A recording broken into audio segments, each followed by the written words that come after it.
pues muchas gracias a la universidad, a Pedro por la invitación. Trabajo en la Universidad del Rosario, en Bogotá. Lo que yo hago es dirijo la biblioteca antigua de la universidad donde hay, porque es una universidad del siglo XVII, hay muchos libros en latín. Y eso fue lo que yo estudié, de hecho, yo estudié latín y griego, hice mi doctorado en Alemania, en historia del Imperio Romano sobre todo. Y estuve muchos años por fuera de Colombia y regresé a Colombia en el 2012, hace ya van a ser 3 años. Y yo la verdad, pues a mí siempre me ha interesado la política, sobre todo leer acerca de política, la teoría política. Si uno pues estudia historia, en últimas está estudiando muchos fenómenos políticos. Pero yo nunca participé en política, ni en la universidad, ni en ninguna otra organización estudiantil. Yo fui candidato a la Cámara de Representantes, que es la Cámara Baja del Congreso colombiano, el año pasado, pero fue una decisión de hacer la campaña del todo espontánea. Yo como digo, yo no tenía el plan de hacer lo que llaman en Colombia la carrera política, que en efecto significa ser un político profesional y normalmente en Colombia empiezan desde muy jóvenes en la universidad trabajando para algún político y luego tal vez cargándole los ladrillos, como decimos nosotros, y eventualmente entran a un ministerio y ahí se quedan toda la vida. Y pues a mí siempre me ha parecido que sí, esa es la trayectoria. Y en Colombia tenemos una casta de políticos tradicionales que no solamente son políticos profesionales, sino que en muchos casos han heredado el poder político. Tenemos el fenómeno de los denominados delfines en Colombia. Para dar un ejemplo, el reciente jefe del Partido Liberal tiene mi edad, es 1 o 2 años mayor, y él se llama Simón Gaviria, y él llegó a ese puesto en paracaídas casi que exclusivamente porque su padre, César Gaviria, fue presidente de Colombia hace no mucho, y ese es solamente un ejemplo.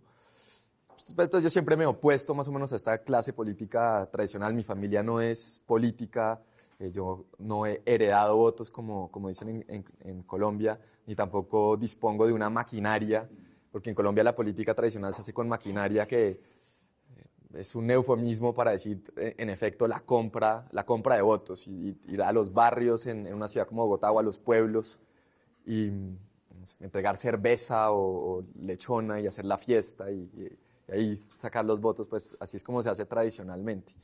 Entonces, pues la decisión que yo decidí presentarme como candidato es precisamente porque yo no vi ningún candidato que me llamara la atención, ningún partido que me llamara la atención, y sobre todo vi una pobreza muy grande en términos del debate. No vi que hubiera una claridad ideológica. Entonces mencioné el Partido Liberal, que es uno de los partidos tradicionales de Colombia que está desde el siglo XIX, pero en mi opinión, por lo menos el Partido Liberal colombiano de liberal no tiene absolutamente nada. Me parece que acá en Guatemala hay una conciencia más exacta, más profunda de lo que significa el liberalismo. En Colombia el Partido Liberal durante el siglo XX en efecto se volvió un partido socialdemócrata, más de izquierda. Era un presidente liberal que se llamaba Alfonso López Miquelsen. Él decía que el Partido Comunista de su época era su pequeño partido liberal, o sea, él siempre contaba con los votos del Partido Comunista. Hace unos años el Partido Liberal se unió a la Internacional Socialista, que me parece que es, de hecho, una acción coherente de parte de ellos, porque es lo que representan, pero el punto es que el nombre liberal es absolutamente insignificante en cuanto al Partido Liberal. También está el Partido Conservador, que obviamente ha sido tradicionalmente el contrincante del Partido Liberal, y son conservadores. Si uno piensa en los conservadores en Estados Unidos, están los republicanos, pero dentro del Partido Republicano uno puede pensar en alguien como Ron Paul o como Rand Paul ahora, que son pues, lo que llamaría uno liberales clásicos o libertarios. Quieren reducir el Estado, no quieren que el Estado se meta en las vidas de las personas, ni moralmente, ni tampoco económicamente. En Colombia el Partido Conservador nunca ha representado eso, de hecho ha sido un partido muy ligado a la Iglesia Católica. Y aparte de esos partidos hay partidos que surgen sobre todo del Partido Liberal, pero se basan alrededor de individuos. Entonces, por ejemplo, está el partido de la U, que es el partido del presidente Santos, que el presidente Santos forma en el 2006, antes de las elecciones en el 2006, cuando él era, antes de volverse ministro de Defensa, pero es un partido que gira, se llama Partido de la U porque Santos lo creó en honor al presidente Uribe de esa época. Se hubiera llamado el Partido Uribe si las leyes electorales lo permitieran, pero no es el caso. Entonces es el Partido de la U, pero es un partido que después se salió Uribe por razones que mencionaré más adelante, pero es un partido que gira alrededor del presidente, de Juan Manuel Santos, de una persona. Otro partido que gira alrededor de otro heredero de familia política que se llama Germán Vargas Lleras, que se llama Cambio Radical, que definitivamente no es ni cambio ni radical en nada. Ahora el partido que formó el mismo Uribe, que se llama el Centro Democrático, que gira de nuevo alrededor de la persona de Uribe. Entonces, lo que me parece bastante evidente es que cuando esos personajes dejen de figurar en la vida política por la razón que sea, estos partidos tendrán que desaparecer o pasará algo, pero no son partidos que uno diga que tienen mucha proyección a largo plazo. Y yo lo que vi en Colombia fue un debate muy polarizado y de poca calidad, digamos, intelectual y muy basado alrededor de personas. Entonces, en ese momento, en el 2012, el debate era alrededor de la gente que apoyaba a Santos, que era presidente, o la gente que apoyaba a Uribe, expresidente, que estaban peleados en ese momento. Pero era una política personal, personalista, y no basado en ideas. Y yo sí creo firmemente que las ideas son lo que mueven la sociedad, lo que pueden transformar la sociedad, o inclusive un gobierno basado en malas ideas, aunque los actores no estén conscientes de cuáles son esas malas ideas. Sin embargo, son como digo, actores en últimas de una serie de ideas que son las que dominan en últimas, las que determinan el futuro de un país. Entonces, yo lo que hice fue que por razones distintas pude infiltrarme, que es la palabra que yo uso, al Partido Conservador. Me pareció mejor el Partido Conservador que algunos de esos movimientos caudillistas, porque por lo menos es un partido y es muy descentralizado, no hay un líder claro. Y una vez me pusieron en la lista porque en Colombia los partidos políticos a la hora de las elecciones son las vacas sagradas de los partidos quienes deciden quiénes van a ser los candidatos. Es decir, no hay nada como en Estados Unidos de las primarias abiertas donde se presentan varios candidatos por un partido en un distrito, por ejemplo, y son los votantes quienes deciden. Entonces, pues logré infiltrarme y una vez me pusieron como candidato, pues saqué mis propuestas que sí son del todo liberales en el sentido clásicas. Entonces, por ejemplo, mi propuesta principal fue legalizar la droga completamente en Colombia, de manera unilateral. Y esto generó bastante controversia y fue una propuesta mediática, sobre todo porque venía desde el Partido Conservador. El Partido Conservador, como les digo, ha tenido propuestas muy represivas y ha estado muy asociado a la Iglesia Católica. Hace poco un senador del Partido Conservador que va por los 90 años, iba como para los 50 años en el Congreso, salió en un debate que fue televisado, pasaron en todos los noticieros diciendo que el sexo homosexual era excremental, ¿no? Entonces ese es el partido al que yo entré, ¿no? Entonces, pues mis posiciones, por ejemplo, cuando me preguntaban acerca del matrimonio homosexual, yo decía que, en mi opinión, el Estado no tiene por qué definir lo que es un matrimonio, no tiene ni por qué definir qué es entre un hombre y una mujer, ni por qué definir qué es entre dos hombres o dos mujeres o tres perros, lo que sea. Yo creo que históricamente, por ejemplo, en el derecho romano, el matrimonio era un hecho jurídico y el Estado no tiene por qué meterse a definir ese tipo de uniones. Son las personas que se unen bajo la ley las que pueden decir si es un matrimonio o no. Entonces, lo que yo decía no es que el matrimonio es esto o es lo otro, sino que el Estado no tiene por qué meterse a definir esas cuestiones. Entonces, a raíz de eso hubo un candidato al Senado del Partido Conservador que exigió que el partido me expulsara y me quitara el aval, y eso obviamente generó aún más controversia y fue bueno, porque como dice mi papá, lo importante es que no importa lo que escriban de uno, con tal de que escriban bien el nombre y la gente sepa quién es. Entonces, en ese sentido también nos ayudó en nuestra campaña. Pero al fin y al cabo, cuando yo entré, yo no tenía ningún cálculo, no tenía ninguna idea de cuántos votos iba a sacar. Como les dije, yo no tenía maquinaria, tampoco teníamos mucho dinero. Pero logramos causar suficiente ruido para sacamos 3.300 votos aproximadamente, un poco más. Y para ganar necesitaba unos 10.000 y la persona de la lista de mi partido que ganó, porque en Bogotá, para la Cámara de Representantes hay 18 representantes por Bogotá, pero uno termina, digamos, compitiendo también con la gente del mismo partido. y el Senado es una votación a nivel nacional. Para la Cámara de Representantes es local, entonces mi votación fue únicamente en Bogotá. La persona que ganó de mi lista sacó 10.000 votos, pero era una persona que lleva en política 30, 40 años. Entonces, para una campaña que hicimos en un mes, porque las votaciones son en marzo y la campaña empieza alrededor de esta época, porque en Colombia, por lo menos en Navidad, se paraliza completamente el país hasta la tercera semana de enero. Fue una campaña que hicimos en un mes, un mes y una semana. Y pues cuando uno saca 3.000 votos, por lo menos no sufre la vergüenza de haber sacado 200 votos o 100 votos de los primos y los amigos. Tampoco llega, pero pues entonces la gente le dice, no, pues entonces usted qué va a hacer, se va a lanzar a esto, se va a lanzar, porque entonces tiene futuro político, pero la gente está pensando de nuevo es en la carrera del político, pero como les digo, eso no necesariamente me interesa a mí. Puedo hablar más de qué opciones hay en ese sentido más adelante, pero entonces el proceso de paz en Colombia, que estoy seguro que algo habrán leído o escuchado en Guatemala, me toca hablar un poco acerca de la historia reciente colombiana. El proceso de paz lo inicia el presidente actual Santos, que acaba de ganar su reelección en el 2014, pero el proceso de paz inicia después de su primera elección en el 2010. Y para muchísima gente, si no la mayoría del país, fue una sorpresa que el presidente Santos hubiera iniciado el proceso de paz, porque al presidente Santos lo eligieron los votantes originalmente de Álvaro Uribe.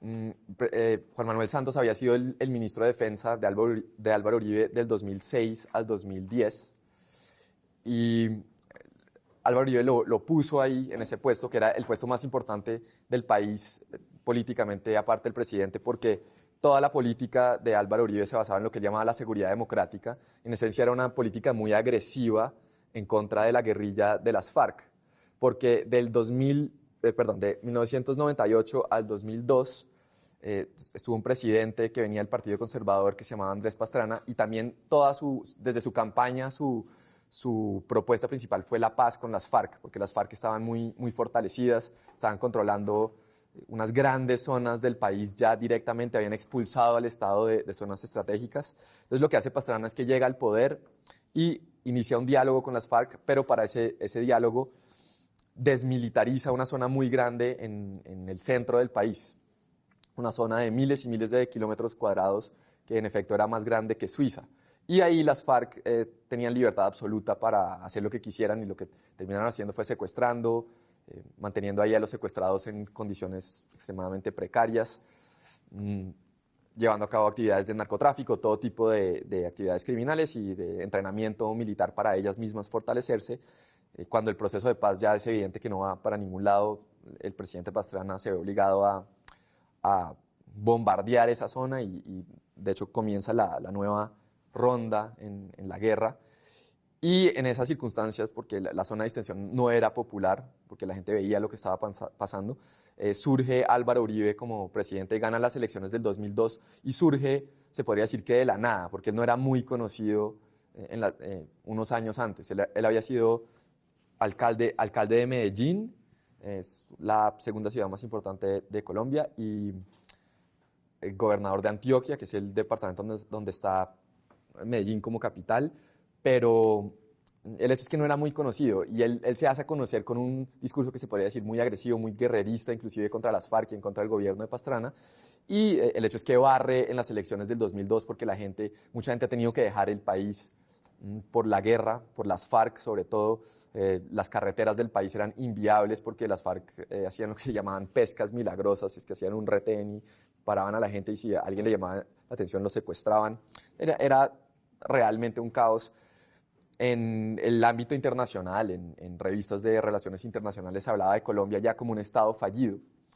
Algo bueno que hizo Pastrana, que mencionábamos ayer con Pedro, es que cuando él se dio cuenta que la negociación con las FARC no iba a ningún lugar, empezó unas negociaciones con Estados Unidos en ese momento de la administración Clinton para recibir ayuda militar. Y de ahí surge el famoso Plan Colombia, que es una inversión del gobierno de Estados Unidos de miles de millones de dólares para fortalecer a las Fuerzas Armadas colombianas.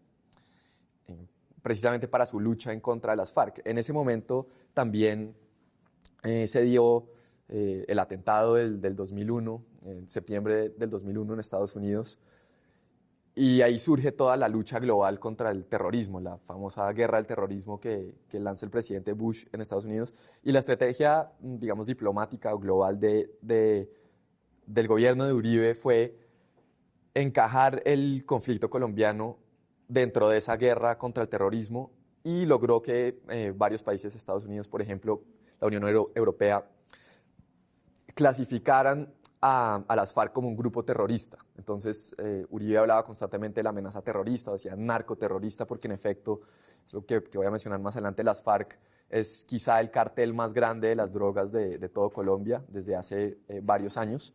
Entonces, para Uribe, o bajo la manera uribista de ver el mundo, de ver a Colombia, hay una lucha del Estado legítimo contra un grupo terrorista que son las FARC. Bien. Solo una pregunta, ¿por qué llamarles terroristas? ¿Cómo? ¿Por qué a las FARC, precisamente a ellos? Pues no solamente a ellos, porque está otro grupo guerrillero que es el ELN, el Ejército de Liberación Nacional, que se funda un año después que las FARC, y son pues, aliados de las FARC. Ellos también son catalogados como terroristas. Estaban las autodefensas, grupos paramilitares que surgen originalmente digamos que se podría decir que surgen porque el Estado no podía proteger a personas con, básicamente, terratenientes. Entonces forman sus propios ejércitos, pero esos ejércitos rápidamente terminan vinculados también con el narcotráfico, y cometen, en la lucha contra las FARC, cometen masacres y actos atroces iguales o peores que los de las FARC. Independientemente de las matanzas y todo, si alejamos ese tema, como llamar terroristas a los narcotraficantes, y si usted quiere legalizar las drogas, o sea, ¿cómo va a transformar ese discurso? No, pero es que si yo quiero legalizar las drogas, ¿o quiero? Pero ¿cómo se puede encajar ese concepto? Sí. A la hora de legalizar, como decirles, mire, ya no son terroristas, sino ahora son empresarios lícitos que hacen drogas. Bueno, pues yo voy a llegar a eso, pero lo que yo diría es que el negocio de las FARC y de otros narcotraficantes en Colombia no es la venta de un producto, sino es el crimen. Es decir, el negocio de estas organizaciones es el crimen, y se da por la prohibición de la droga. Como es un producto prohibido, ilegal, entonces necesariamente son criminales, mafias, las que se toman ese negocio. Eso es lo que se vio en Estados Unidos después de la era de la prohibición, que eran personajes como Al Capone los que controlaban las mercancías ilegales de alcohol, de bebidas alcohólicas. Y cuando se acaba la prohibición, no es el mismo mafioso o los hijos de los mafiosos los que controlan ese negocio, sino son compañías legales y completamente,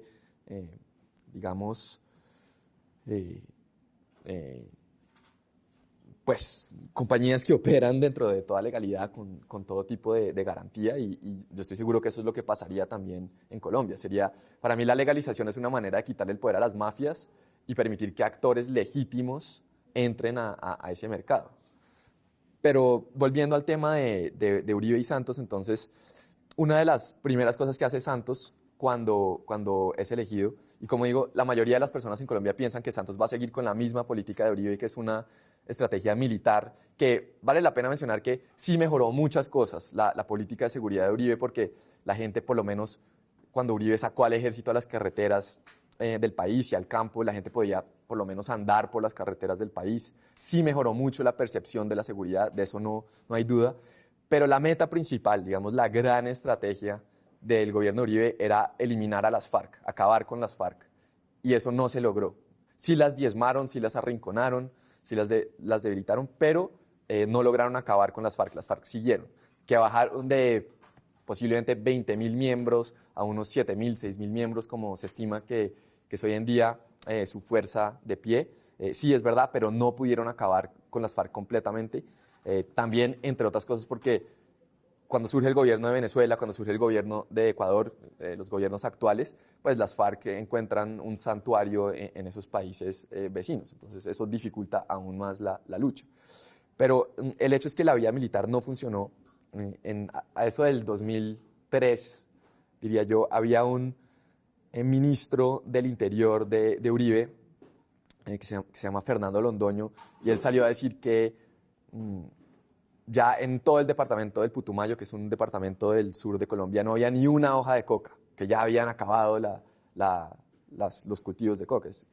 Obviamente era completamente falso, porque yo creo que Uribe y los uribistas entienden que para debilitar a las FARC hay que reducir su capacidad de traficar drogas, pero ellos todavía operan bajo el modelo tradicional de que si se reprime la producción de esas drogas, se va a subir el precio y entonces el precio va a ser demasiado costoso en Estados Unidos o en Europa, entonces la gente va a dejar de comprar drogas y así se va a acabar el negocio. Y eso es completamente falso. Toda la evidencia apunta a que ha sido el contrario el caso. De hecho, después de todo lo que hemos invertido en dinero, en sangre, en fuerza militar, la droga en Europa y en países como Australia o Estados Unidos, si se toma en cuenta la inflación, el precio de la droga ha bajado, de la cocaína, por ejemplo, ha bajado y la pureza ha incrementado. Entonces, todo lo que hemos hecho en Colombia y en otros países en la guerra contra las drogas ha sido, de hecho, un fracaso, y eso es algo que los uribistas no toman en cuenta.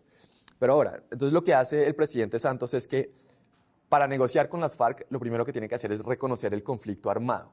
Para que el gobierno colombiano reconozca que hay un conflicto armado, tiene que admitir que el Estado colombiano ha sido culpable hasta cierto punto y también tiene que brindarle cierta legitimidad a la contraparte, en este caso las FARC. Entonces, cuando el presidente Santos dice que hay un conflicto armado, cambia completamente la retórica. Ya las FARC no son una amenaza terrorista, sino los actores dentro de un conflicto armado donde el Estado también ha sido responsable. Apenas pasa eso, más o menos, el presidente Uribe se convierte en un opositor casi que intransigente contra el gobierno del presidente Santos, a quien él mismo puso en el poder, y empieza a formar su propio partido, que es el Partido del Centro Democrático que mencioné al principio, y ellos lanzaron sus listas al Parlamento durante las últimas elecciones y su propio candidato presidencial. El problema para Uribe es que él es una persona extremadamente carismática, con una imagen muy alta hasta hace poco en Colombia, pero él nunca ha podido, digamos, transferir ese carisma a otros candidatos. Entonces, es extraño porque mucha gente en Colombia votaría por Uribe si él fuera candidato, pero no va a votar necesariamente por el candidato de Uribe. Y de hecho ya ha pasado en varias ocasiones, por ejemplo, en elecciones para la alcaldía en Bogotá. Entonces, Santos comienza una negociación de paz con las FARC en La Habana para evitar los problemas de la zona de distensión en Colombia. En Colombia, aunque las negociaciones con las FARC son relativamente aceptadas, lo que sí es inaceptable para la mayoría de las personas es brindarles a las FARC la libertad de tener un pedazo de territorio sin presión militar dentro de Colombia. Eso no sería aceptable. El presidente Santos reconoce eso. Por eso las negociaciones se llevan a cabo en Cuba. A mí personalmente no me gusta el hecho de que se lleven a cabo en Cuba, porque Cuba no es un país neutral. Cuba ha sido tradicionalmente uno de los principales aliados de las FARC por razones obvias ideológicas. Entonces, me parece que eso es un error. Están de garantes no solamente Cuba, sino Venezuela, Noruega y Chile. Y el proceso de paz se basa en 5 puntos. Se negocia cada punto de manera independiente, y cuando se llega al final de un periodo de negociación, se llega a lo que se podría decir que es un preacuerdo. Pero la negociación en sí no tiene ninguna validez hasta que lleguen a un acuerdo final. Es decir, nada es acordado hasta que todo es acordado. El primer punto era acerca de la cuestión agraria.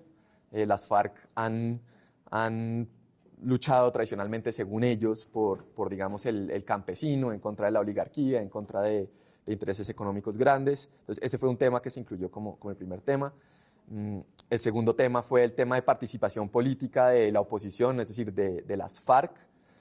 El tercer tema fue de cultivos ilícitos, de las drogas, y a esos tres temas ya se cerraron parcialmente, ya llegaron a los preacuerdos.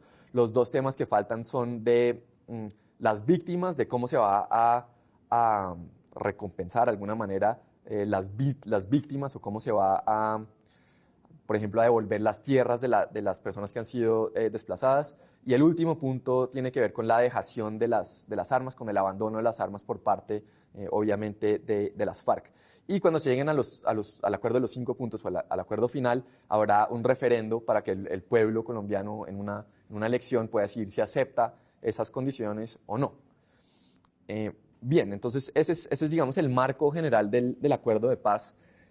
Y yo soy muy crítico contra el proceso de paz, pero no desde el punto de vista uribista, porque, como digo, el punto de vista del presidente Uribe es que la única solución al conflicto es militar y hay que seguir atacando a las FARC hasta que se acaben y hasta que no haya más, básicamente. Yo creo que eso se intentó durante 8 años y no produjo, aunque sí produjo ciertos resultados, no produjo los resultados que se esperaban. Por eso Álvaro Uribe cambió la Constitución durante su primer mandato para poder presentarse a una reelección con la excusa de que necesitaba 4 años más para acabar con las FARC. Cuando no pudo durante el segundo periodo acabar con las FARC, se trató de presentar otra vez, diciendo que necesitaba otros 4 años. Y ahí yo me opuse rotundamente, porque yo lo que veía era una situación más o menos como la de Venezuela, donde Chávez en ese momento cambiaba la Constitución cada vez que le entraba en gana, en realidad, para perpetuarse en el poder. Y así Uribe no hubiera sido tan grave desde el punto de vista de respeto de la propiedad privada, etcétera, como Chávez. El término el hecho de tener una reelección indefinida crea el peligro de que algún día sí pueda llegar un personaje mucho peor y se pueda perpetuar en el poder. Y así sea Uribe el que se perpetúa en el poder, también estaba en contra porque, pues, como acá me imagino que les han enseñado mucho la frase famosa de Lord Acton, que el poder corrompe y el poder absoluto corrompe absolutamente. Yo ya veía un segundo gobierno de Uribe bastante corrupto en el sentido de que muchos de sus secuaces ya se creían por encima de la ley y que podían hacer lo que quisieran, básicamente porque eran del círculo íntimo de Uribe. Entonces, como digo, yo no apoyo esas tesis, pero a la vez yo creo que la negociación con las FARC, como se está llevando a cabo hoy en día, es un error, parte de premisas falsas. Por ejemplo, el presidente Santos habla constantemente de que él está llegando al fin de la guerra a los 50 años, de 50 años de conflicto, y esa cifra es importante porque los 50 años se refieren a los 50 años de la existencia de las FARC. Las FARC nacen en 1964 como una guerrilla campesina liberal y nacen dentro de un acuerdo político entre los dos grandes partidos, que era el Partido Conservador y el Partido Liberal, que se llamó el Frente Nacional. En los años 40 y en los 50 hubo una guerra civil muy fuerte en Colombia que se llamó la violencia entre liberales y conservadores, que fue una de varias guerras. Y esta guerra llega a su fin en el 58 después de un acuerdo entre liberales y conservadores, y el acuerdo básicamente es que se van a repartir el poder. Entonces, durante 4 años habría un presidente liberal y el próximo periodo sería un presidente conservador y se reparten los puestos importantes y toda la burocracia. Y eso sería un periodo de 16 años del Frente Nacional. Entonces, lo que en efecto se crea es un partido único. Y eso, en términos de democracia, obviamente es muy negativo porque es un sistema extremadamente cerrado donde ningún actor que no sea ni liberal ni conservador puede entrar a la contienda política. Entonces, democráticamente es terrible. Pero si uno mira las metas del Frente Nacional, que era reducir la violencia, sí se cumplieron. Entonces, por ejemplo, durante los 50 en Colombia llegamos a tener una tasa de homicidios de alrededor de 100 por 100.000 habitantes y, como ustedes saben, eso es altísimo, eso es una guerra en efecto. Con el Frente Nacional, pese a los defectos políticos, sí hay una paz relativa. Eso no lo digo yo, eso lo dice un exministro de Santos en un paper que se llama Juan Carlos Echeverry. Con el Frente Nacional la tasa de homicidios baja más o menos a 26, 27 homicidios por 100.000 habitantes, que no es, digamos, la maravilla, no es como un cantón suizo, pero es quita o pon lo que tiene hoy en día Brasil, que no tiene a las FARC y no está en guerra. Entonces, el Frente Nacional sí solucionó el problema de la paz, inclusive con las FARC existiendo como una guerrilla campesina, con toda la retórica marxista, comunista del caso. Ahora, ¿cuándo vuelve a incrementar la violencia en Colombia que a niveles parecidos a los de la violencia de los 50? Todo empieza en la década de los 80 con el boom del narcotráfico, ¿no? Y en la década de los 80 es cuando surgen personajes como Pablo Escobar, que posiblemente es el patrón del mal, el narcotraficante colombiano, ya digamos, tiene serie de televisión, camisetas, todo. Esto es durante los 80, pero Pablo Escobar tuvo varios predecesores. Pero algo importante es que en 1982, en una de sus conferencias, las FARC, el liderazgo de las FARC, toma la decisión deliberada y estratégica de participar en el narcotráfico, participar activamente en el narcotráfico. Y es tras esa decisión, al final de los 80, las FARC pasan de tener ya más de 20 frentes. Las FARC está organizada en frentes y varios frentes constituyen un bloque. Y a final de los 90, las FARC ya tienen más de 60 frentes. Entonces es casi que única y exclusivamente gracias a su participación en el narcotráfico que las FARC logran conseguir la fuerza para verdaderamente arrinconar al Estado. Tradicionalmente, las FARC y muchos académicos colombianos inclusive han hablado de las causas objetivas del conflicto. Es decir, las causas objetivas, según esta teoría, es que el conflicto lo causa una oligarquía que concentra el poder. Eso es verdad en términos políticos, como les dije lo del Frente Nacional, pero que también es la pobreza y la exclusión social, que esas son básicamente esos son los motores del conflicto según la visión de las FARC. Pero si uno mira, en realidad, las FARC no crecen en una situación de pobreza, como dije, crecen al contrario en medio de una gran bonanza económica, que es la bonanza del narcotráfico, y las zonas donde está el conflicto en Colombia no son necesariamente las zonas más pobres, al contrario, son zonas ricas en términos de agricultura o ganado o petróleo o rutas de exportación para la droga, pero esas mismas rutas de exportación para la droga se pueden usar para exportar cualquier otro producto. Entonces, las FARC, en efecto, luchan por el control del territorio contra el Estado, contra otros actores como paramilitares, pero por zonas muy ricas y zonas estratégicas.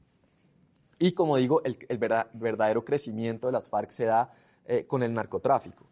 Entonces, eso nos conduce al tercer punto de las negociaciones de paz en La Habana, que es el tema de los cultivos ilícitos. El gobierno vendió el preacuerdo como si fuera la gran cosa.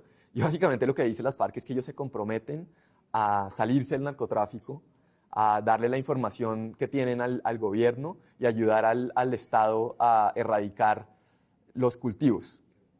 Sí, y a mí me parece que uno tiene que ser muy ingenuo para pensar que estos señores en verdad van a cumplir eso. Y digamos que las FARC en realidad se desmovilizara el día de mañana y ya no participaran en el narcotráfico, pues el hecho es que hace varios años las FARC no participan solas en el narcotráfico, sino que están aliados con bandas criminales, las llamadas BACRIM en Colombia. Por ejemplo, toda la zona del Pacífico colombiano, departamentos como el Cauca o el Chocó, ahí las FARC están aliadas con esas bandas criminales y por ahí es donde sacan una porción muy importante de la cocaína en lanchas, sobre todo de alta velocidad, hacia Panamá y hacia Centroamérica y últimamente hacia Estados Unidos. Y sí. Una pregunta, digamos, sí.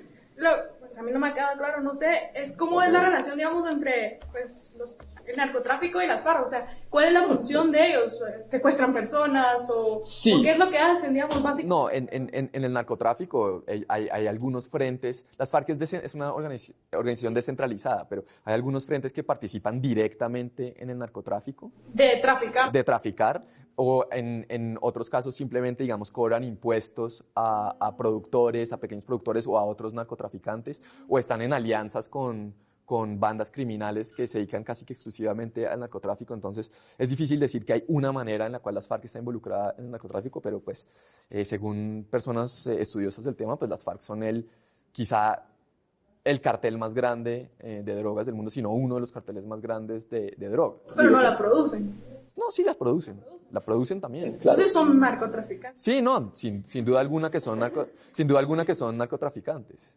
Y también por eso Álvaro Uribe ha hablado de la narcoguerrilla o narcoterrorismo, que en este caso es verdad, sí definitivamente son narcotraficantes. Pero digamos que por alguna razón que se vuelven altruistas, que nunca lo han sido, y deciden abandonar el narcotráfico y abandonan las armas, el hecho es que todas esas bandas criminales independientes que no participan en la mesa de La Habana siguen operando lo que habría en ese caso sería un vacío del poder, entrarían otros actores. Por ejemplo, últimamente el cartel de Sinaloa de México ha estado entrando al Pacífico colombiano, porque ellos se están dando cuenta que, bueno, si las FARC salen o así no salgan, a ellos les conviene cortar el intermediario. Ellos tienen alianzas con bandas criminales o con las FARC. Entonces, a carteles mexicanos les conviene controlar el negocio en todas sus fases, desde la producción.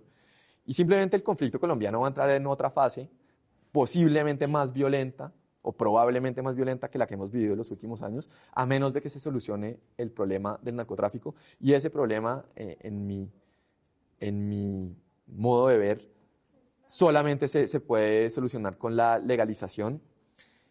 Obviamente que una legalización unilateral en Colombia no solucionaría todo el problema, pero yo creo que sería importante, pues económicamente para nosotros. Un estudio de la Universidad de Princeton de hace unos años concluyó que el gobierno colombiano se gasta $7.000 millones al año únicamente en el aparato militar para luchar la guerra contra las drogas. Entonces, esos son $7.000 millones que podemos o no cobrar en impuestos o invertir en prevención de la droga o en cualquier cosa que se le ocurra a uno que es más productivo que enterrarla en esta guerra contra las drogas. Eso es lo que más de lo que se recauda en impuestos aquí en un año. Por eso. Y eso es lo que se gastan anualmente. Eso también tiene otras consecuencias. Por ejemplo, según la Constitución colombiana, la última Constitución de 1991, la policía es una fuerza civil, es una fuerza que se supone que debe estar en las ciudades, cuidando a las personas en las calles o en los pueblos.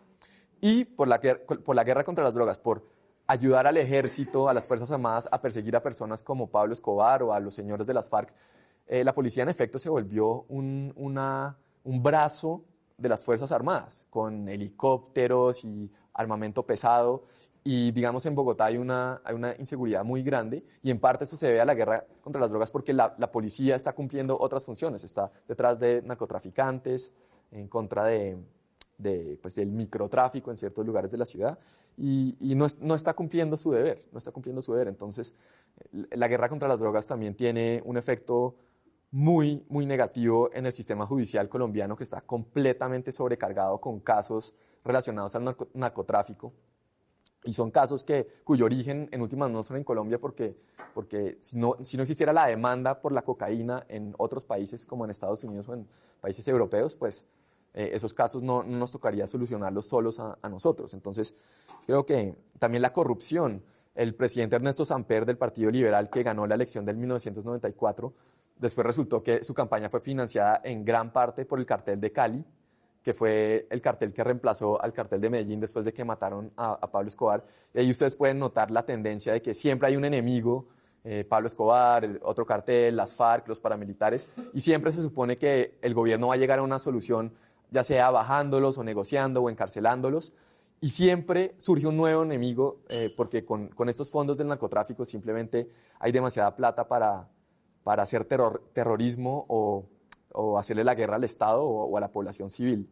Entonces, creo que simbólicamente para el mundo y para la región sería importante que Colombia tomara la decisión de legalizar la droga unilateralmente. Hay muchos obstáculos, empezando por la propia política, por la influencia de Estados Unidos. Me parecería un escenario ideal donde Colombia pudiera legalizar en bloque con países de la región como México, como Guatemala, en Sudamérica con Perú y Bolivia, que en últimas Colombia, Perú y Bolivia son los únicos países productores de coca, no por razones económicas, sino por razones geográficas. Y me parece que este es un caso donde nosotros no podemos esperar a que otros países como Estados Unidos solucionen nuestros problemas por nosotros, sino que tenemos que asumir un papel activo y dejar un poco la pasividad que nos caracteriza. Y pues como digo, eso fue mi propuesta en la campaña. Yo fui el primer candidato que ha propuesto en Colombia legalizar completamente las drogas. Obviamente que no se dio, tampoco gané las elecciones, pero yo creo que sí es un tema generacional. Mucha gente joven está de acuerdo con la propuesta, y no solamente gente joven. Y es un debate que tenemos que dar y que vamos a seguir dando. Y la idea también es conseguir aliados en el escenario internacional. Y obviamente pues tener el debate, porque la posición en contra de la legalización también es válida y también hay que escucharla, pero pues la idea es dialogar y precisamente pasar de la política de las balas a pasar a la política de las ideas y de los argumentos. Yo quisiera destacar algunos puntos de interés, por si se te ocurren algunos más, de la perspectiva de ustedes. Uno es la importancia de que los estados reconozcan un determinado conflicto o no. Eso es importantísimo por la trascendencia que tiene en el entorno, en la concepción jurídica de lo que está pasando y en los organismos internacionales. El hecho, como bien ha dicho Daniel, de que el presidente Santos diga tenemos un conflicto, eso nada más cambia la situación y la percepción jurídica de las cosas. Entonces, tratar a esos grupos de guerrilleros como fuerza de liberación, tratarlos de terroristas o de narcoterroristas, reconocer que existe un conflicto interno o no, es de una trascendencia mucho mayor que la puramente semántica. Esto es muy importante. Yo sé que ustedes lo captan, pero creo yo subrayaría ese tema. Otro tema es el tema de la negociación. ¿Todo es negociable? ¿Hasta dónde se puede negociar? Si tú estás negociando con un fondo de vidas humanas cobrada, sea por el ejército y la policía o sea por las fuerzas oponentes. Es decir, hay unos muertos que hay que resarcir, pero el resarcimiento es solo para los muertos, es para los afectados, es para los que no tuvieron vida. 50 años de conflicto mata una vida aunque no la mate físicamente. Entonces ahí viene la discusión de lo que ahora vivimos en Guatemala. Es decir, cuando se firma una paz, tiene que ser una paz total, me refiero total, 100%, o tiene que ser una paz con matices. Ese es otro tema de los cierres de los conflictos, y hay dos modelos sustancialmente en el mundo que ayer comentaba Daniel y ahora puede ampliar un poco más. El modelo de corte terrorista irlandés británico-irlandés y español, o el modelo centroamericano. Uno ha sido con terroristas puros y duros y otro han sido en marcos de conflictos internos. Son dos cuestiones distintas. Y los organismos internacionales y los estados y las organizaciones, según lo que el Estado raíz reconozca del conflicto, lo pueden calificar de una cosa u otra. Era lo que Daniel decía. Estados Unidos y la Unión Europea, las FARC las puso como grupos terroristas y como tal eran catalogados. Entonces, alguien de las FARC que ponía pie en territorio europeo o territorio norteamericano o sus aliados era capturado como un terrorista. Sin embargo, América Latina, salvo alguna excepción, no sé si Perú en algún momento, nunca catalogó a las FARC como grupo terrorista. Y eso es importante, esa catalogación externa de los estados. Yo subrayaría esos temas. No sé si quieres profundizar algo o ustedes quieren intervenir en el debate, pero eso me parece muy importante porque es una fineza de relaciones internacionales, de ciencia política, de teoría del Estado, que conviene tener en cuenta y que muchas veces los medios no manejan de una forma adecuada. Voy a cerrar con una anécdota. En el año 98 yo impartía un curso en España a un grupo de observadores militares y entre ellos había un colombiano. Y cuando el conferencista, que no era yo, era un compañero mío jurídico, dijo, vivimos en un mundo de conflictos, y puso los conflictos en el mundo, puso el conflicto con la FARC, año 98, y el colombiano se levantó de la silla como si un resorte o un ratón le hubiera aparecido por abajo, y dijo, no se me olvida, que contrasta con lo que dice Daniel, discúlpeme, en mi país no hay ningún conflicto reconocido. Entonces eso es importante en la teoría de las relaciones internacionales. Yo subrayaría esto, no sé si quieres. Sí, hay un punto muy importante que yo sí creo que durante la época del gobierno de Álvaro Uribe hubiera sido muy diferente el conflicto si en los países vecinos, sobre todo Ecuador y Venezuela, hubiera habido gobiernos, digamos, amigos, que sí participan en la lucha contra las FARC, lo cual no fue el caso. Entonces, como dije, bajo Chávez las FARC tenían básicamente vía libre para entrar a Venezuela y hacer lo que quisieran. En Ecuador hasta cierto punto también. Y eso marcó el conflicto, pero yo diría que inclusive con eso el narcotráfico sin duda alguna es el motor de ese conflicto más que cualquier otro factor. Y volviendo al tema de uno cómo percibe el conflicto, es muy interesante que el primer punto de las negociaciones en las FARC fue el tema agrario, porque eso de nuevo, eso es aceptar la visión histórica que imponen las FARC. Hay un profesor de Harvard que ha sonado mucho en Colombia en los últimos meses o años, que se llama James Robinson. Tal vez ustedes lo conocen porque es el profesor, el coautor del famoso libro de ¿Por qué fracasan las naciones? Él es, hasta cierto, como lo que llamamos nosotros, colombianólogo. Sabe mucho acerca de Colombia y el conflicto en Colombia. Y él escribió un artículo que me gustó mucho hace poco, donde él dice que es hasta cierto punto absurdo empezar con esto de la reforma agraria, que básicamente casi todos los gobiernos de Colombia durante el siglo XX prometieron o ejecutaron algún tipo de reforma agraria, porque tenemos la visión de que todo es el campo y entonces que hay que redistribuir la riqueza del campo y no sé qué. Y Robinson da el ejemplo de Inglaterra y otros países donde solucionaron el llamado problema agrario no con medidas determinadas, sino ignorándolo, ¿no? Entonces, en Inglaterra fue la revolución industrial que sacó a la gente del campo y las llevó a las ciudades, ¿no? Para que consiguieran otro tipo de trabajo. Y en Colombia, en mi opinión, yo estoy de acuerdo con Robinson que tenemos que buscar lo mismo. El futuro de Colombia son los estudiantes, así sean pobres, pero que llegan a ciudades grandes o intermedias y están con sus tabletas y están creando aplicaciones y están creando productos de servicios válidos para la economía del siglo XXI y que no quieren volver al campo porque saben que en el campo no está el futuro. Es decir, eso no quiere decir que Colombia no tenga un futuro agropecuario o que puede ser interesante exportar ciertos productos y producir también para el consumo interno, pero hay que pensar que en la economía de hoy en día es mucho más importante pensar en productos innovadores que compitan digamos, en la carrera mundial de hoy en día, que está basado sobre todo en el mundo digital. Y yo sí estoy de acuerdo con Robinson en el sentido de que lo mejor que se puede hacer en el sentido del campo es ignorarlo, dejar que se solucione el problema de por sí solo y no llegar a negociar con las FARC, sobre todo con las condiciones que imponen las mismas FARC, que tienen una visión completamente anacrónica, no solamente del conflicto en Colombia, sino de la economía y de la historia mundial. El otro día salió un artículo en el periódico, creo que ayer antes de ayer, búsquenlo, que ahonda en lo que Daniel dice. Pasamos de una era campesina a una revolución industrial.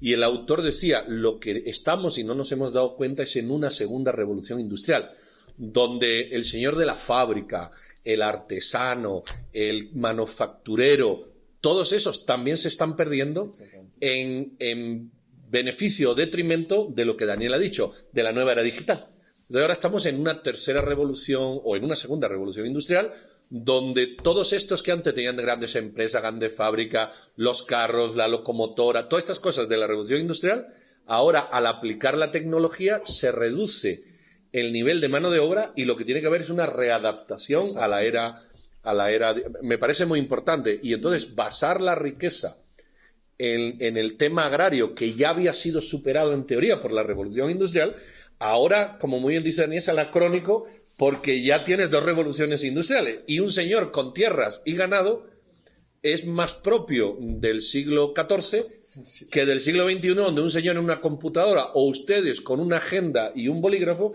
son capaces de generar un producto 10.000 veces de valor más agregado, ¿verdad? Claro, claro. Otra cosa importante para tener en cuenta, porque mencioné las condiciones geográficas, pero de hecho sí hay una razón importante económica de por qué surge el narcotráfico en Colombia. Eso también lo menciona Robinson en un muy buen artículo que se llama Otros 100 años de soledad, también crítico contra el proceso de paz. Y es que tradicionalmente Colombia ha tenido una economía extremadamente cerrada. En los 80 y en las décadas anteriores se llamaba a Colombia un poco el Tíbet latinoamericano. Entonces la economía era completamente cerrada. Y todo esto era sobre todo en protección de los grandes monopolios. Por ejemplo, hay tres muy grandes que siguen existiendo en Colombia, que es uno de las bebidas alcohólicas. Hay una compañía que controla más del 90% de la venta de cervezas.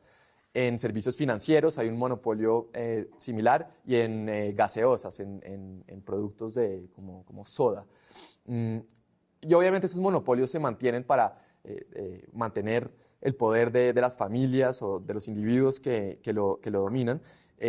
Y para mantenerlo es esencial que no haya competencia, y la competencia viene obviamente de afuera. Entonces hay que tener las fronteras cerradas para mantener esos monopolios, obviamente a costa del consumidor, que no puede escoger, me gusta esta cerveza pero prefiero esta. No, lo obligan básicamente a comprar esa cerveza o las cervezas de esa marca. Y eso lo que ha causado tradicionalmente en Colombia es mucho contrabando. porque los precios interiores son superiores a los precios de los países que hay alrededor. Entonces, ese contrabando que ha existido, de hecho, desde la colonia, desde la época de la colonia, la misma estructura del Imperio Español conducía a que hubiera mucho contrabando, pues eso condujo a una situación donde fue perfecta para que explotaran los narcotraficantes, y Robinson hace el punto de que Pablo Escobar, de hecho, empezó su carrera no como un narcotraficante, sino empezó de contrabandista de cigarrillos, ¿no?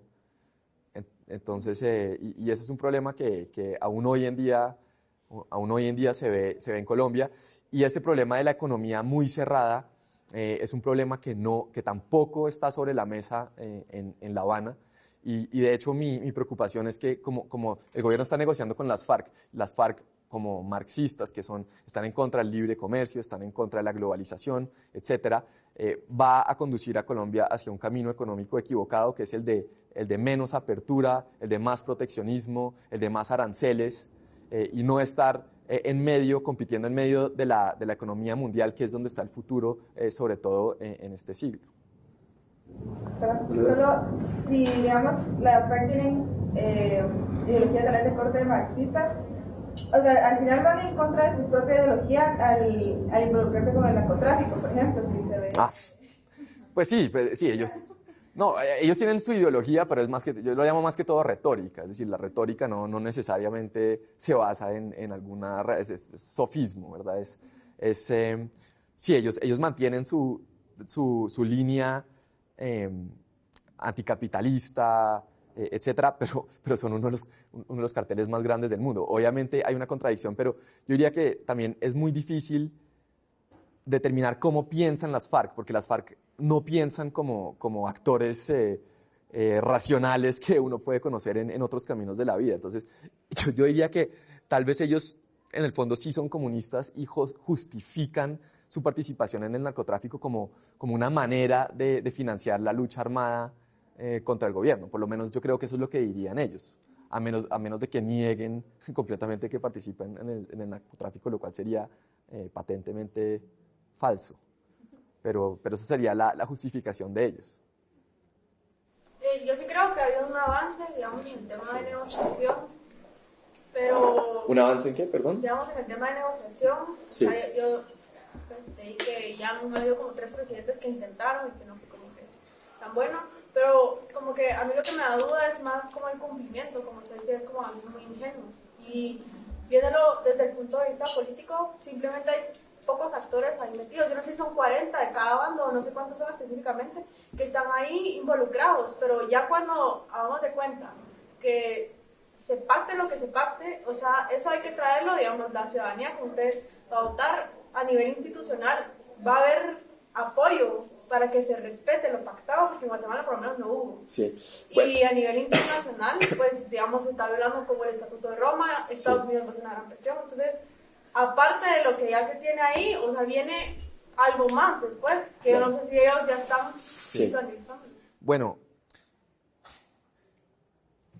es importante tener en cuenta que el presidente Santos, para su reelección, porque como dije, la primera vez que llegó al gobierno llegó con los votos de Álvaro Uribe y su política de la seguridad democrática. Cuando cambió de rumbo, cuando empezó las negociaciones con las FARC, le tocó también cambiar completamente su estrategia política. Entonces le tocó hacer alianzas, por ejemplo, con la izquierda, en Colombia, con la izquierda democrática, no necesariamente la izquierda violenta, la izquierda democrática, y también tuvo que hacer alianzas con lo que nosotros llamamos caciques, que son personas de partidos, sea el conservador, el liberal, el que sea, que simplemente son señores feudales en ciertas regiones que controlan votos y no tienen ninguna ideología. Y Santos, para ganar la última elección, tuvo que hacer alianzas con este tipo de personas para ganar la elección, porque necesitaba los votos, pero él se jugó toda la reelección en el tema de la paz. Entonces la paz hace un año no tenía un apoyo electoral, pero después de las elecciones del 2014, pues el presidente Santos ganó la reelección en contra del candidato del expresidente Uribe. Entonces, claramente hay un mandato por la negociación, es decir, eso lo decidieron los colombianos, así uno esté de acuerdo o no. Pero otra cosa que hay que tener en cuenta es que más allá de esas alianzas políticas, que en últimas involucran mucha corrupción, porque estos caciques en las regiones, por ejemplo en la costa atlántica de Colombia, lo que hacen es comprar literalmente los votos. Más allá de eso, el gobierno también utiliza toda la maquinaria estatal de publicidad, lo que en efecto es propaganda estatal para difundir el mensaje de la paz. Entonces uno en Colombia no puede ver un noticiero que supuestamente de una cadena privada, sin ver varios comerciales de la paz, que la paz está acá a la vuelta de la esquina, vamos a llegar a la paz. Y eso es lo que yo diría es indoctrinación de la población y pues también es difícil para mucha gente cuando le meten a la fuerza el cuento de la paz. Entonces, básicamente el mensaje que están enviando es que cualquier persona que sea crítica de ese proceso de paz es un guerrerista, o es un paramilitar, y yo creo que definitivamente hay esa intención por parte del gobierno, y si llegan a un acuerdo de paz, que yo creo que definitivamente van a llegar a un acuerdo de paz posiblemente este año, va a haber una campaña mediática con fondos del Estado muy fuerte para convencer a los votantes de que apoyen ese proceso de paz. Me da curiosidad saber qué otras iniciativas han tomado en cuanto a la legalización de drogas en Colombia, o si fue algo completamente innovador, y cómo, no tanto en política, sino más en el ciudadano promedio, cómo toman proyectos que ya se han aplicado y ya están en marcha, como por ejemplo la legalización en Uruguay, de cannabis y de otros. Sí, pues yo sí diría que fue algo innovador la propuesta, porque la propuesta no era, digamos, hay gente de un partido, el Partido Verde, que está a favor de legalizar, por ejemplo, la marihuana, pero pues la propuesta nuestra era legalizar todo, absolutamente todo, entonces en ese sentido sí fue innovador. Después de las elecciones, cuando empezó el último parlamento, un senador del Partido Liberal propuso legalizar la marihuana, pero únicamente para usos medicinales. Y pues eso en Colombia ha causado un debate significante, pero pues para mí es risible porque, por ejemplo, en California la marihuana medicinal es legal desde 1998, más o menos, si no me equivoco. Y en Colombia el problema no es la marihuana, el problema en Colombia real es la cocaína. Yo creo que deberíamos estar dirigiendo el debate en esa dirección. Yo creo que hay mucha gente en Colombia que sí apoya la legalización, pero es que el hecho es que no ha habido un debate nacional. El tema de las drogas en Colombia, como yo lo veo, ha sido un problema que está literalmente en las narices de todos, pero que los políticos tradicionalmente han tratado de barrerlo debajo del tapete. Entonces, yo creo que la legalización eventualmente sí va a llegar, va a ser una lucha muy larga y muy difícil, pero hasta el momento no ha habido un político, digamos, de mucha visibilidad que esté dispuesto a dar ese discurso. Y también, pues, sí, Colombia es un país conservador. Yo creo que hay encuestas que demuestran que una mayoría está en contra de la legalización. Ese fue un argumento que a mí me dijeron antes de la campaña. Me dijeron, no, usted no puede proponer la legalización porque la mayoría está en contra de la legalización. Pero bueno, si me muestran una encuesta y dice que el 80%, digamos, está en contra de la legalización, bueno, pues quiere decir que hay un 20% que está a favor. Entonces la idea de nosotros es construir con ese 20% y que ese 20% eventualmente se vuelva la mayoría. Pero sí es un debate que hay que dar a todo nivel, a nivel de política, a nivel de academia y a nivel de sociedad civil. Y por otro lado también me causaba curiosidad cómo había reaccionado Estados Unidos ante estas iniciativas de procesos de paz. No sé si afectaban las relaciones entre Colombia y Estados Unidos o a dirección. No, mi percepción es que Estados Unidos ha apoyado el proceso de paz. También hay que tener en cuenta que se empezó bajo el gobierno de Obama y no bajo el gobierno de Bush. Yo creo que si hubiera sido un gobierno, digamos, más republicano, que tuviera la estrategia en relaciones exteriores que implementó el presidente Bush, hubiera sido tal vez un poco más difícil conseguir el apoyo de Estados Unidos en ese sentido, pero yo creo que Estados Unidos sí ha en general apoyado el proceso de paz. Y pues si en general vemos ahora las medidas en torno a Cuba, pues yo diría que hay en general en Estados Unidos en este momento, no sé cómo cambie después de las elecciones del año entrante, pero en este momento hay digamos, un ambiente donde sí se apoyan ese tipo de medidas, tanto Colombia negociando con las FARC como tal vez abriendo las relaciones con Cuba, eso es bastante claro. No, digamos, no es una filosofía, digamos, maniquea o guerrerista que uno vea de Estados Unidos en ese sentido. La pregunta era de si la posición de Estados Unidos referente a la legalización de las drogas, ¿verdad? No, más Al proceso de paz. Y en cuanto a las drogas, ¿qué posición considera que No, yo creo que eso sí sería mucho más difícil, pero eso también lo ha dicho el mismo presidente Santos, pues ustedes bien saben que en Estados Unidos varios estados han legalizado o despenalizado de alguna manera la marihuana. En Colorado la marihuana es completamente legal, inclusive la producción y la venta. Entonces es completamente contradictorio una política prohibicionista en el exterior con ciertas drogas, por ejemplo la cocaína, pero al mismo tiempo en Estados Unidos mismos están legalizando. A mí me parece interesante ver también qué pasa en Estados Unidos, porque pues aunque creo que en los próximos años se vienen varios referendos en diferentes estados para legalizar la marihuana o legalizarla parcialmente. Y de hecho, según una encuesta que yo vi reciente, la mayoría de los estadounidenses están a favor de terminar la prohibición a nivel federal. Porque es decir, a nivel federal no es legal la marihuana, aunque pues como ustedes saben por el sistema de Estados Unidos un estado puede tomar esa decisión de legalizar, aunque también hay una demanda de 2 estados vecinos a Colorado, creo que es Oklahoma y Nebraska, si no me equivoco, en contra de esa decisión a nivel federal. Pero si, digamos, eventualmente la prohibición federal se acabara, eso le daría, en teoría, a un país como Colombia que tiene un tratado de libre comercio con Estados Unidos, la posibilidad de exportar marihuana a Estados Unidos. Como igualmente si la marihuana fuera legal en Colombia, en teoría se podría exportar a Uruguay, porque Uruguay es el primer país que legalizó la marihuana. Entonces, yo diría que el futuro está como por ese camino, es decir, la droga, y obviamente que decir que legalizar la droga no quiere decir que uno está a favor del consumo de droga, pero mientras haya ese consumo, pues también se puede aprovechar como una forma de generación de empleo, un producto para exportación, sin duda alguna. Infinitamente mejor eso que un producto que causa simplemente una guerra interna en Colombia y en otros países de la región. Y tal vez para conseguir más apoyo sería viable tal vez buscar países que se formen en bloque. Sí, claro.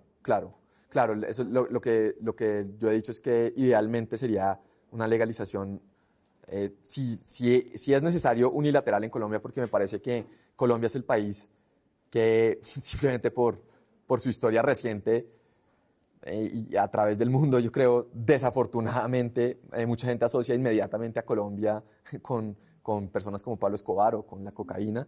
Entonces, una legalización en Colombia, un debate serio acerca de la legalización, enviaría un mensaje muy importante. Pero lo que sería mejor aún sería una legalización en bloque con países como Perú, o Bolivia, como Guatemala, México. En México, pues la violencia en los últimos años ha sido devastadora. Y es algo que también nosotros conocemos en Colombia. Entonces, definitivamente no es un problema que nos afecta únicamente a nosotros, pero yo diría que sí es importante que este debate se dé en Colombia. Mil gracias por tu participación. Yo creo que has dejado un mensaje, a mi gusto, muy claro, muy ilustrativo. La batalla contra la libertad o a favor de la libertad nunca termina. La historia esta de ir y venir del narcotráfico que nos contaste demuestra que se van ganando algunas batallas, perdiendo otras. Uribe hace cosas buenas, Santos destruye algunas cosas buenas de Uribe, arma otras buenas. Pero otra cosa que es muy importante mencionar es lo que dijiste de que si los vecinos hubieran estado un poco de la mano de Uribe, el pleito contra o ganarle a las FARC hubiera sido mucho más fácil. No solo es una lucha que tenemos que hacer por nuestros países, sino que también por otros países. Y ahí es lo importante de este evento que hace la Marroquín del Antigua Fórum, de reunir líderes que luchan por la libertad en distintos países. Pero es importante visualizar este esta lucha por más libertad, no solo dentro de nuestros países, sino ir haciendo ese network con los vecinos que nos va a ayudar a ganar, porque si no es mucho más fácil retroceder. Así que buen provecho, mil gracias por tu participación. Ahí ven que se puede ser joven y exitoso. Muchas gracias, Daniel.